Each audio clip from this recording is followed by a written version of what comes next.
ህይወታችሁን ድብቅ አድርጉት። የምሬን ነው የምላችሁ።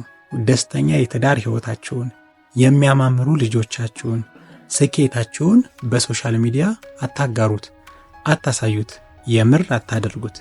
ለምን መሰላችሁ?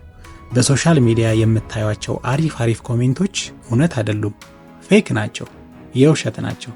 ከዛ ይልቅ በህይወታችሁ የሚቀኑ ሰዎችን ታፈራላችሁ። በእናንተ ስኬት የሚናደዱ ሰዎችን ትስባላችሁ። ይህ ደግሞ ህይወታችሁን ለማበላሸት መጥፎና ቅናተኛ ሰዎችን ይስባል። ስለዚህ እባካችሁ በረከታችሁን ደብቁት። በየሶሻል ሚዲያ አታስተዋውቁት። በመደበቃችሁ ከብዙ ችግሮችና ምቀኞች ህይወታችሁን ትጠብቁታላችሁ። እያንዳንዱ የምታደርጉትን ነገር እኮ በሶሻል ሚዲያ ማጋራት አይጠበቅባችሁም። በረከታችሁን ሸሽጋችሁ በውስጣችሁ ያዙት። በመጨረሻም አንድ ነገር ልብ በሉልኝ፣ ልባችሁንም ከፍታችሁ አዳምጡኝ። ለሰው ያላሳያችሁት ያላጋራችሁት ሊበላሽም ሊጠፋም አይችልም።